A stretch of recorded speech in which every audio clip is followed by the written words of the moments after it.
You're not far from your higher self. You already are her. And the only thing standing in your way is how you show up. If you've ever felt like your dream life is just out of reach, this is for you. In this video, I'll be giving 3 simple steps to shift into her energy and help you start living the life that you were meant for, starting right now.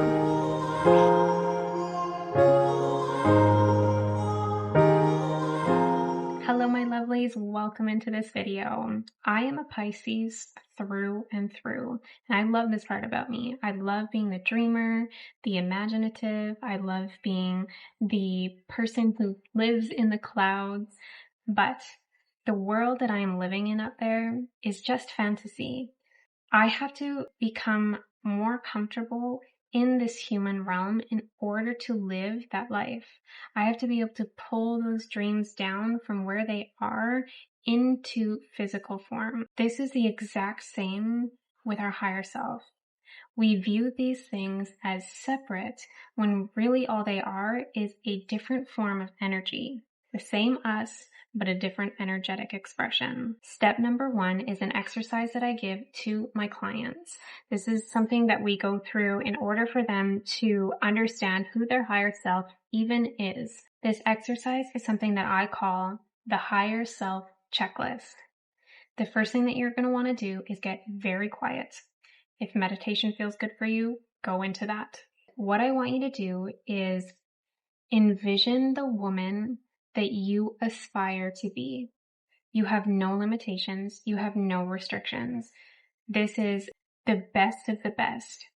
Imagine exactly down to the detail who you are. You have no obligations. You have no prior commitments. It's like a clean slate. When you have this vision, I want you to get out a pen and paper, and I want you to pull that vision out of the ethers and into physical reality by putting it down on a piece of paper. That's the first step to making any dream come to life, is getting it into physical form. And what I want you to do is plan a 24-hour day. This is going to be your checklist. What time does she wake up?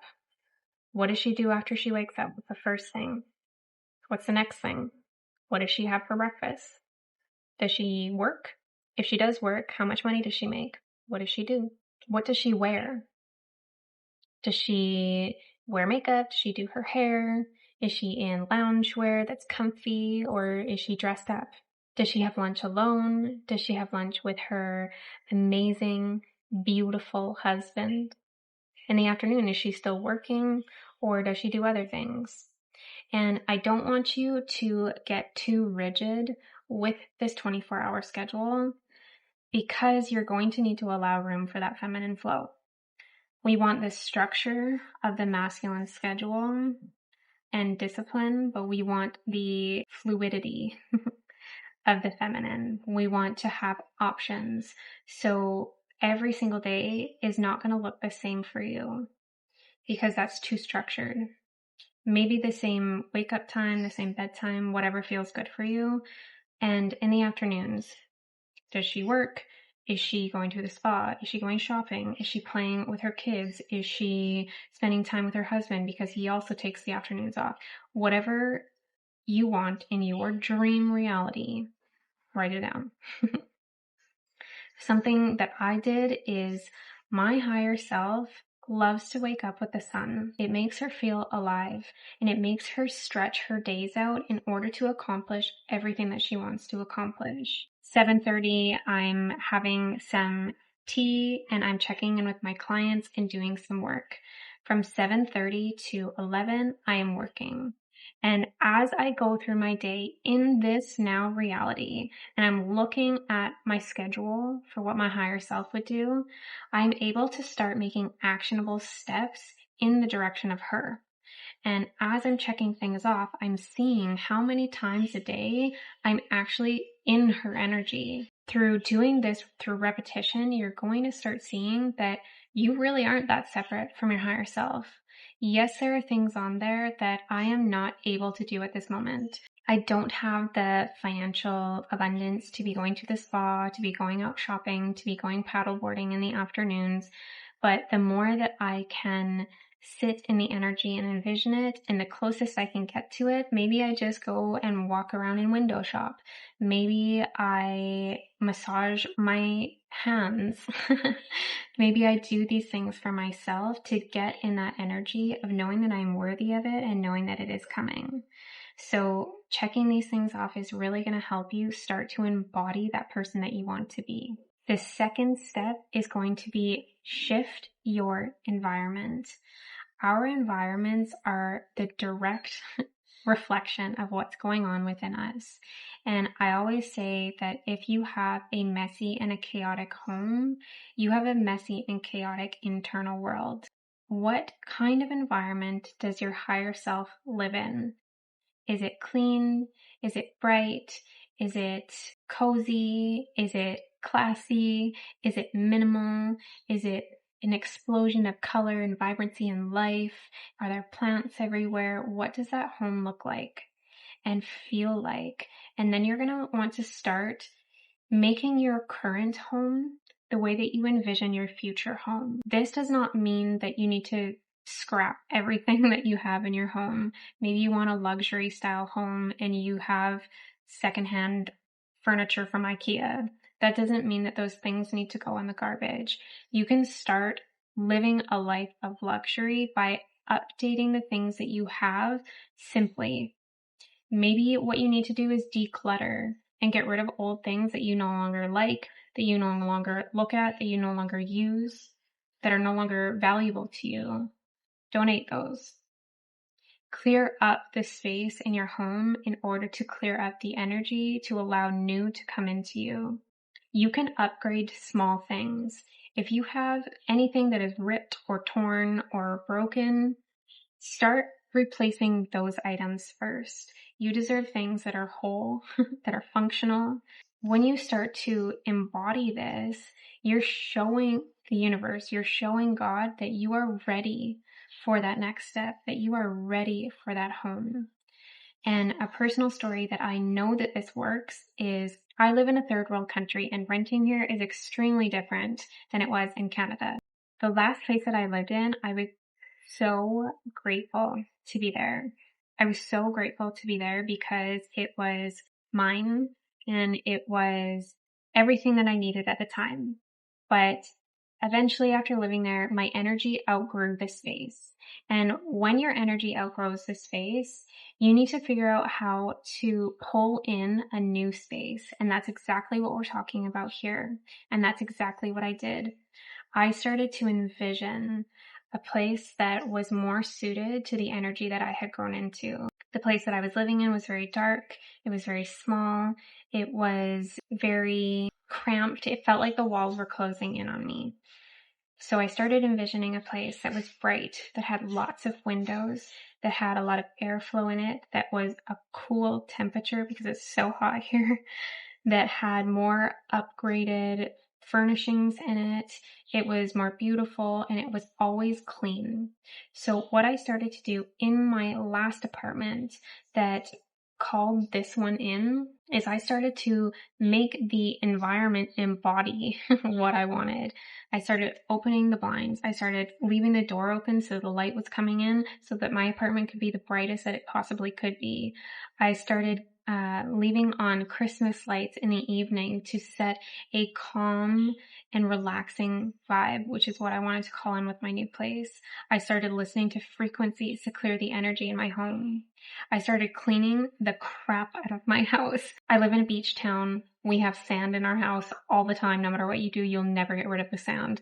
And I would clean the floor every single day because my apartment is clean. And when I started to do these things and shift into that energy, that's when everything started to shift for me. This apartment that I'm in became available. We were able to afford it. And now things have shifted inside of it where my energy is starting to shift again. And I'm calling in that new place with this one now. When you start treating your place like you are the creator being, like you are your higher self, that is when you step into that energy faster and faster and faster. The more you realize and remember that you are not separate from her, the more that you can create that dream reality. Number 3, think and speak as if you already are her. This is really important because what you think and what you say is what manifests, whether you are aware of it or not. And we are always manifesting. That is why we are in the world that we are in, because we have put out vibration through thought and speech and beliefs and actions that have created everything that we see, taste, hear, smell, and touch. So when we want to shift the reality that we're in into something that suits the energy that we have grown into, the energy that we are growing into, we need to make sure that our thoughts and our speech are aligned with that. So if your higher self is someone who exudes peace and love and kindness and strength, you need to embody that now. You need to be her now, because that's closing that gap. You are no longer separate. You are thinking, speaking, doing, behaving exactly as she. So where is the separation? There is none. Before you do things, start asking yourself, what would my higher self do? It's like, what would Jesus do? In this situation, what would my higher self do? What do I need to do to become that version? Start using affirmations like things of, I am enough. I am worthy of the life that I desire. I am effortlessly making abundance. I am always provided for. Start speaking life into your life. We don't need to destruct ourselves and our life anymore by saying negative affirmations. I am not enough. I don't have enough. I am not provided for. I am always in lack. I am poor. I am broke. I'm too stupid to get a job. I'm too old to go back to school. I'm too old to do something different. Love never finds me. All men are dogs. When we confirm these things, that's exactly what we see in our reality. So stop thinking and speaking in a way that's confirming instead of affirming. We want to affirm the life that we want to see, not confirm the life that we're already seeing. That's not how you shift things. You need to reframe your limiting beliefs in real time. When they come up in your mind, I need you to be correcting them instantly. When a limiting belief comes up like, I can't make money. Nope. We don't think that way anymore. I am able to make money no matter what my situation, no matter where I am, no matter what I'm doing. Money comes to me easily. I am abundant. We have neural pathways in our brain that are very formed. If you have been thinking the same way for your entire life because your parents thought that way, your grandparents thought that way, that neural pathway, she's thick. She's thick. So you need to starve that neural pathway. What feeds it is you continuously thinking and saying what affirms it. So we're going to need to cut that right off at the energy source every single time that thought or speech pattern comes up. No. And feed the new neural pathway. I am abundant. I am living the life that I desire. I am my higher self. When you start feeding that way and starving the other one, that thick one, she's got to go. Then you start forming this new one into a thick and solid form. But you have to catch yourself and you have to actively work on this. And how you do that is by being present with yourself, by having the conscious awareness to catch it. If you're living on autopilot, you cannot catch these things. You're living through the same motions through your subconscious mind. When you can pull your consciousness more and more throughout your day, you're shifting from that 96% subconscious mind more into the conscious mind. We have so much of our mind that we don't use, that we have the ability to use, but we just are not. So becoming aware and conscious of these things is how you shift it. You are so capable of doing this. It is not something that is like fluffy, dreamland, woo-woo stuff. This is backed by quantum physics. This is being backed by science. This is in all the spiritual texts. You can shift this. And how you shift your life is in the mind. We try so hard to shift the matter externally to us because that's what we're seeing. and we want to shift that, but my goodness, that is hard. That's the backwards way to do things. We need to shift internally for it to manifest externally. All that the external is a projection of the internal. When you think, speak, and act like her, you are closing the timeline. You are collapsing that gap between you. And that's exactly how you get from where you are to where you want to be, is realizing that there is no separation. You just need to do the energetic work to close what you are viewing as separation. I hope you enjoyed this video. I'm so excited to see all of us start stepping, to start checking off that list, to start moving things in our environment, to start changing our neural pathways through our thoughts and through our speech. Have a beautiful day.